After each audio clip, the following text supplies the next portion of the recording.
à plus de 15 000 km de l'Hexagone, en Polynésie française.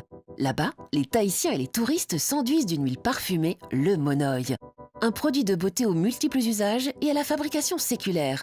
Une fois essayé, difficile de s'en passer.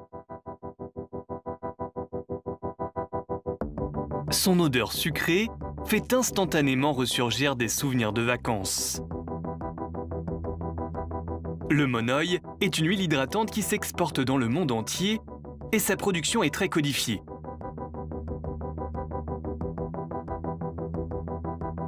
Il est le seul cosmétique français labellisé appellation d'origine contrôlée.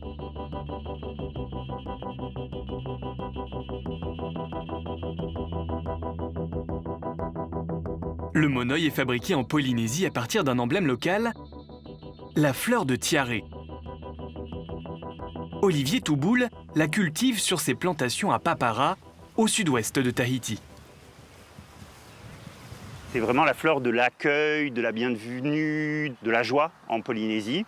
Et cette fleur-là, on la retrouve bien sûr dans la fabrication du monoï. On ne va pas utiliser cette fleur ouverte qui est plutôt portée par les femmes au niveau de l'oreille, mais plutôt la fleur au stade de bouton. Le monoï bénéficie du label AOC depuis 1992. Sa fabrication respecte un cahier des charges très strict. Pour l'appellation d'origine monoï de Tahiti, il faut obligatoirement du coco sous forme d'huile de coco et il faut également de la fleur de tiare. Si demain on se retrouvait en pénurie de tiare Tahiti, on ne pourrait plus ni commercialiser ni exporter ce produit. Sous le ciel bleu de Tahiti, la fleur de tiare se gorge de soleil. Lorsque les récoltes sont bonnes, Olivier et son équipe récoltent 20 fleurs par jour et par pied. La cueillette de la tiare Tahiti se fait tous les matins de façon manuelle parce qu'il n'y a pas d'appareillage qui permet de le faire. Donc il faut que les pieds soient pas trop hauts, taillés suffisamment pour permettre le prélèvement par la main de l'homme ou de la femme.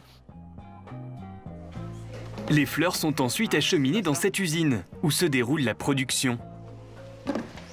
Alors Juliette, 25 paquets.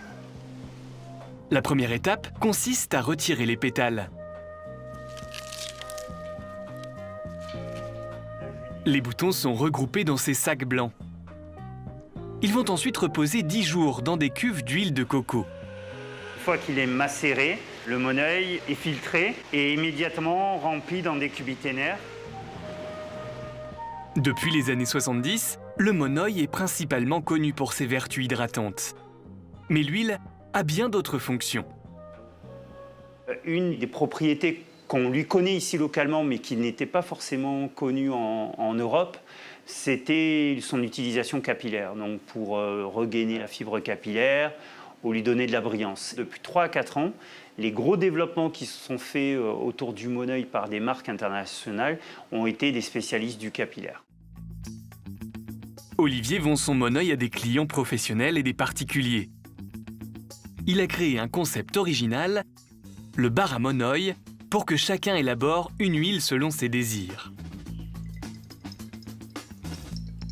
Donc là, je vais mettre une dose d'huile d'ylang-ylang. C'est très aphrodisiaque comme vertu.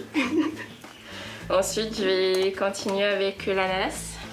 Donc ça, c'est plutôt une odeur parfumée, donc sucrée.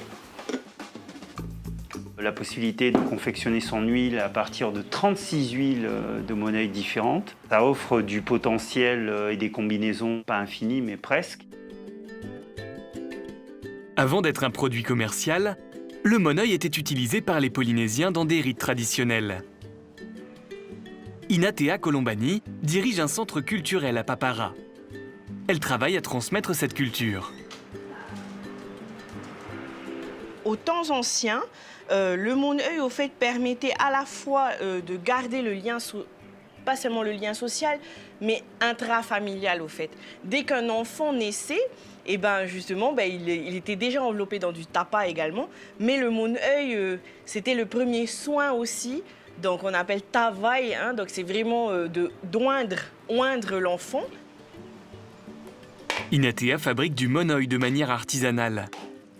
Elle ouvre la noix de coco, Voilà. puis la râpe, Après, on peut tricher, on peut manger aussi, pardon. et en extrait du lait. L'huile remonte ensuite à la surface. Donc là maintenant, on incorpore nos tiare Tahiti, donc les pétales. Et je récupère l'huile. Au fait, je l'incorpore dans mon bambou. Magnifique! Au centre culturel, Inatea travaille à mieux connaître le quotidien de ses ancêtres. Le monoï accompagnait les chefs polynésiens du berceau jusqu'à leur mort. On trempait des morceaux de tapa dans du monoeil, donc pour retirer tout l'air. Et au fait, on l'insérait dans des corps, dans les corps. Pas tous les corps, évidemment. C'était, encore une fois, certaines pratiques sont seulement utilisées pour les huyari ou les hari, surtout donc les chefs de clan. Et au fait, ça permettait de conserver le corps. De l'Antiquité à nos jours, le monoï est ancré dans la tradition polynésienne. À travers cette odeur, c'est toute une culture qui rayonne dans le monde.